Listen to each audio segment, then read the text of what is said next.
आणि या वर्षातली एक मोठी ब्रेकिंग न्यूज पाहूया। खंडणी प्रकरणात वाल्मिक कराडला 14 दिवसांची सीआयडी कस्टडी सुनावण्यात आली आहे। केस कोर्टाकडून वाल्मिक कराडला सीआयडी कस्टडी सुनावण्यात आलेली आहे। काही वेळापूर्वीच त्याचा कोर्टामधला युक्तिवाद जो होता दोन्ही बाजूच्या वकिलांचा तो पूर्ण झालेला होता। आज तो पुण्यामध्ये सीआयडी समोर शरणागती त्याने पत्करल्यानंतर त्याला बेडमध्ये आणण्यात आलेलं होतं। केजमध्ये त्याची वैद्यकीय तपासणी करण्यात आलेली होती आणि त्यानंतर आता 4-5 जे लावलेले ते अतिशय चुकीच्या पद्धतीने लावलेले।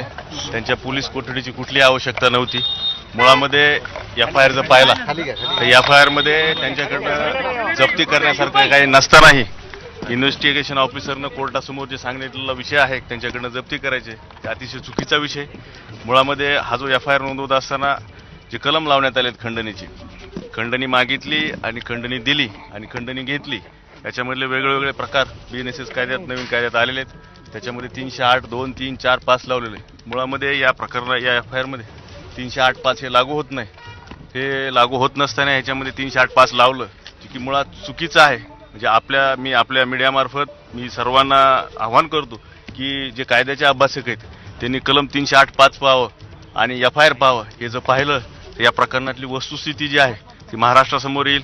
जे या ठिकाणी जे चालू आहे की कस्टोडियल इंट्रोगेशनच्या अनुषंगाने जे मुद्दे मांडले त्याला गृहीत धरून कोर्टाने जरी 14 दिवसाचा पीसीआर दिला असला तरी परंतु या प्रकरणामध्ये जी पार्श्वभूमी आहे ही सगळी परिस्थिती जर पाहिली तर कोर्टाने आज जरी आमचं म्हणणं ऐकून घेतलं नसलं तरी कदाचित आमचा आज जो कोर्टासमोर युक्तिवाद झालाय कदाचित तो 14व्या दिवशी पीसीआर संपेल त्या दिवशी तो कन्सिडर करण्यात येईल।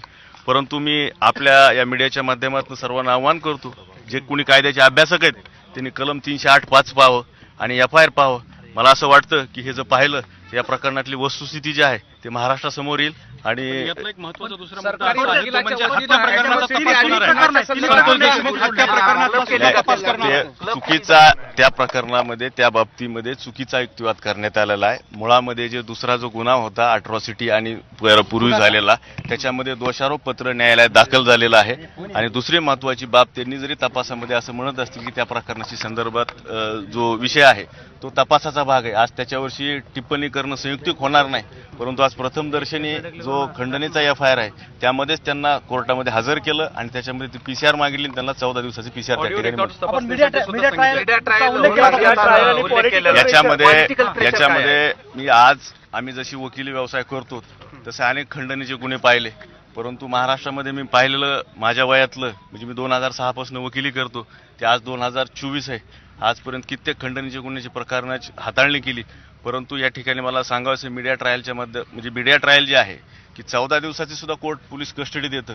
कारण प्रकरण जर पाहिलं तर ज्या गुन्ह्याला 10 वर्षापर्यंत शिक्षा आहे ते पण 308, 5 चुकीचं लावलेलं आहे। ते जर लावलं नसतं तर सर्वोच्च न्यायालयाच्या आदेशाप्रमाणे 7 वर्ष शिक्षातल्या नोटीसवर त्यांना सोडावं लागलं असतं। अशी परिस्थिती असताना केवळ मीडियाने हे प्रकरण उचलून धरल्यामुळं या प्रकरणामध्ये जे आहे ते जीव आलेला आहे। Otherwise other than Walmik Karad जर कुणी असता तर याच्यामध्ये अटकपूर्व जामीन सुद्धा झाली असते।